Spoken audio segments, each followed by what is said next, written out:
स्वागत है आपका मिलत टाइम्स में। मैं आपके साथ रुखसार अहमद। यतीना नरसिनन आए दिन मुसलमानों के खिलाफ जहर उगलता रहता है। अब उसने हिंदुओं से केंद्र सरकार के तिरंगा अभियान का बहिष्कार करने की अपील की है। नरसिनन ने कहा है कि एक साजिश के तहत हिंदुओं के पैसे मुसलमानों के पास जा रहे हैं। आपकी हत्या का इंतजाम किया जा रहा है क्योंकि हर घर तिरंगा अभियान के लिए सबसे बड़ा ऑर्डर बंगाल की एक कंपनी को दिया गया है जिसका मालिक सलाउद्दीन नाम का एक मुसलमान है। उसने प्रधानमंत्री नरेंद्र मोदी द्वारा शुरू किया गया हर घर तिरंगा अभियान का विरोध किया है।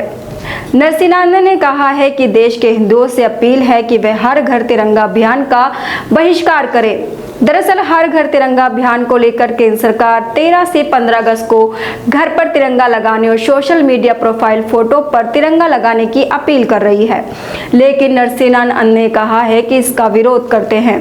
अभियान का विरोध करने की वजह मुसलमान है। नरसिनन ने कहा है कि इस देश में तिरंगे के नाम पर एक बहुत बड़ा अभियान चलाया जा रहा है। ये अभियान भारत की सत्तारूढ़ पार्टी भाजपा चला रही है। तिरंगा अभियान का सबसे बड़ा ऑर्डर एक कंपनी को दिया गया है जिसका मालिक सलाउद्दीन यानी मुसलमान है। बयान में बोलते हुए दुनिया के सबसे बड़े पाखंडी हिंदुओं को बताया। हिंदुओं के दलाल मुसलमान के आर्थिक बहिष्कार करते हैं। वे हमेशा चिल्ला चिल्लाकर कहते हैं कि हिंदुओं को मुसलमानों का आर्थिक बहिष्कार करना चाहिए, लेकिन सरकार बनाने के बाद वे सरकारी ठेके मुसलमानों को देते हैं।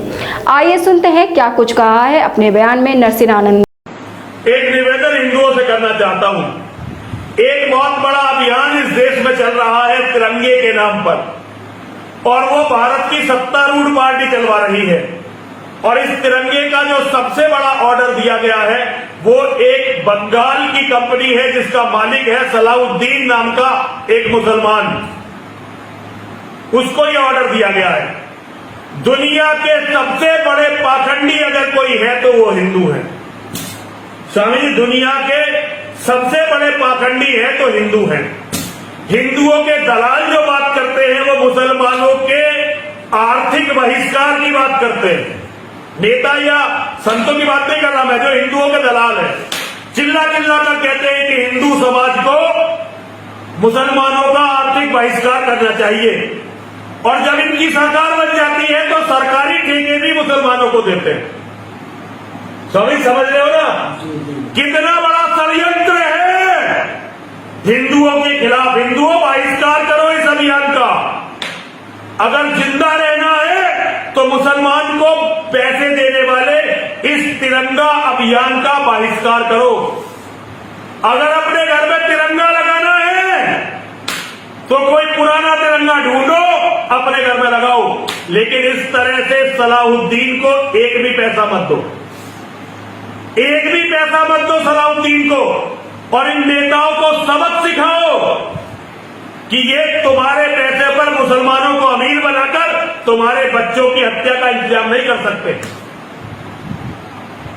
सभी लोगों से मेरा अनुरोध है, किसी भी मुसलमान के पास जब हिंदू का पैसा जाता है तो वो जिहाद के लिए जकात देता है, और वही जकात तुम्हारे और तुम्हारे बच्चों के कत्ल के काम आती है।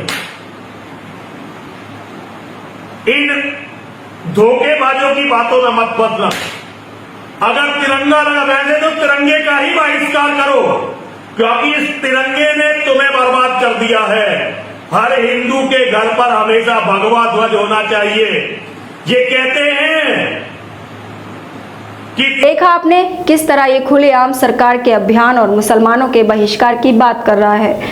नरसिनन ने यह भी कहा है कि हर घर तिरंगा अभियान हिंदुओं के खिलाफ षड्यंत्र है, इसलिए हिंदुओं को अगर जिंदा रहना है तो मुसलमानों के पैसे देने वाले इस अभियान को बहिष्कार करना होगा। आपको घर पर तिरंगा लगाना ही है तो कोई पुराना तिरंगा लगाइए, लेकिन इस तरह से सलाउद्दीन को एक पैसा भी नहीं जाना चाहिए। नरसिनन ने कहा है कि नेताओं को सबक सिखाना ही होगा। किसी भी मुसलमान के पास जब हिंदू का पैसा जाता है तो वह जिहाद या जकात देता है। वह जकात का पैसा हिंदू और हिंदुओं के बच्चों के कत्ल के लिए काम आता है। इसलिए मैं आप लोगों से अपील कर रहा हूं कि तिरंगे का बहिष्कार करो, क्योंकि इस तिरंगे ने तुम्हें ही बर्बाद कर दिया है।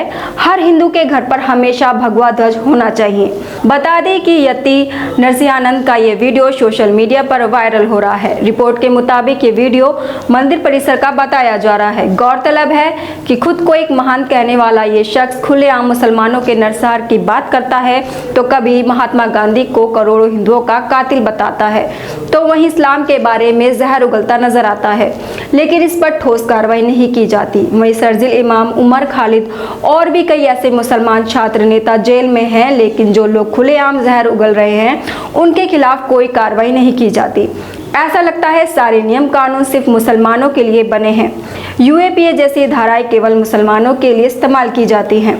आप हमारे इस वीडियो के बारे में क्या राय रखते हैं, कमेंट बॉक्स में ज़रूर बताएं।